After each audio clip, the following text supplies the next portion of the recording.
Iran ने अपना mega missile दुनिया के सामने रख दिया और उसकी कैपेसिटी भी दुनिया को बता दी कि कितना ये खतरनाक मिसाइल साबित हो सकता है। आपको ये बता दें कि 3 फरवरी को ईरान ने अपना नया सैटेलाइट रॉकेट लॉन्च कर दिया है और इतलात ये हैं कि ईरान का ये सैटेलाइट रॉकेट जो है न्यूक्लियर वार हेड ले जाने की सलाहियत रखता है। जो बाइडेन बार बार कह रहे हैं कि वो जल्द अज जल्द ईरान के साथ न्यूक्लियर डील करेंगे, लेकिन इजराइल कहता है कि डील हो या न हो वो इजराइल वाले ईरान के न्यूक्लियर साइट्स के ऊपर अटैक जरूर करेंगे। कल भी ईरान के न्यूक्लियर साइट्स को लेकर इजराइल के अंदर बड़ी बैठक हुई थी जिसके अंदर ईरान पर पॉसिबल अटैक करने के मुख्तलिफ प्लान्स चाक आउट किए गए थे। मामलात हैं क्या ईरान न्यूक्लियर डील पर आमादा हो जाएगा? अगर आमादा हो गया तो इजराइल क्या वाकई ही अमेरिका की परमिशन के बगैर ईरान के न्यूक्लियर साइट्स के ऊपर तबाही फेर देगा या नहीं? मामलात हैं क्या?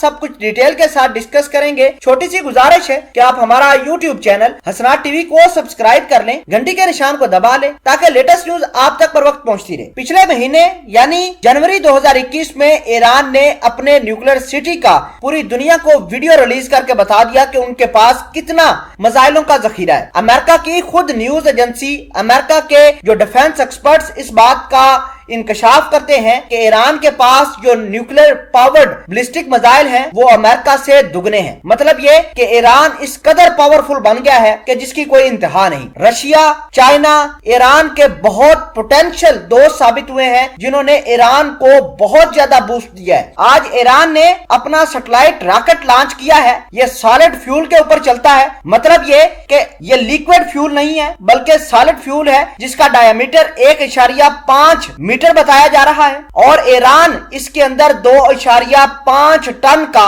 पेलोड ले जाने की सलाहियत हासिल कर चुका है। आप समझ सकते हैं कि मामलात किस संगीन लेवल पर पहुंच गए हैं। आपको यह भी बता दें कि इजराइल लगातार अमेरिका को वार्न कर रहा है कि ईरान के साथ न्यूक्लियर डील न की जाए बल्कि डायरेक्ट इसके ऊपर अटैक किया जाए। फिलहाल के लिए ये आपको बता दें कि अमेरिका के सेक्रेटरी स्टेट एंटोनी ब्लिंकन ने इस बात का ऐलान किया है कि वो ईरान के पीछे जाएंगे, ईरान के न्यूक्लियर वेपन्स को कंट्रोल करने के लिए उनके साथ डील करेंगे और किसी तरीके से भी ईरान के खिलाफ इजराइल को न परमिशन देंगे, न उनको सैटेलाइट इमेज, न रियल टाइम डाटा दिया जाएगा ताकि इजराइल वाले आकर ईरान के ऊपर अटैक करें। नाज़रीन, आपको ये बता दें कि ईरान ने 2019 और 2020 के अंदर भी अपने सैटेलाइट रॉकेट की टेस्ट फ्लाइट की थी जो कामयाब रही। अब ईरान ने पूरी दुनिया को बता दिया कि ये देखें, हमने जो अपने सैटेलाइट रॉकेट लॉन्च किए हैं इनके अंदर एक तो सॉलिड फ्यूल जाएगा। मतलब ये कि ये सैटेलाइट्स जो हैं उनकी रेंज एक बहुत ज्यादा होगी, दूसरे नंबर पर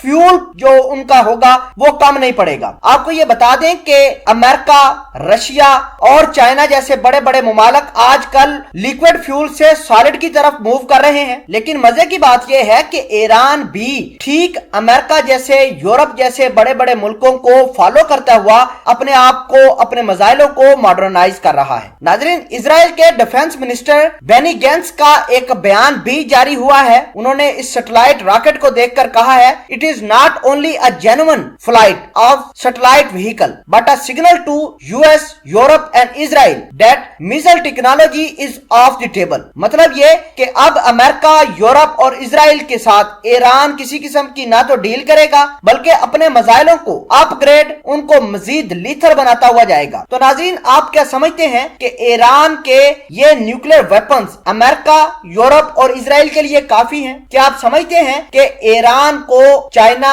रशिया लगातार इकोनॉमिकली, फाइनेंशियली और मिलिटरीली बूस्ट कर रहे हैं या नहीं? इन तमाम तरफ बातों के बारे में अगर आप कुछ राय रखते हैं तो कमेंट सेक्शन में वीडियो के बारे में जरूर बताइएगा।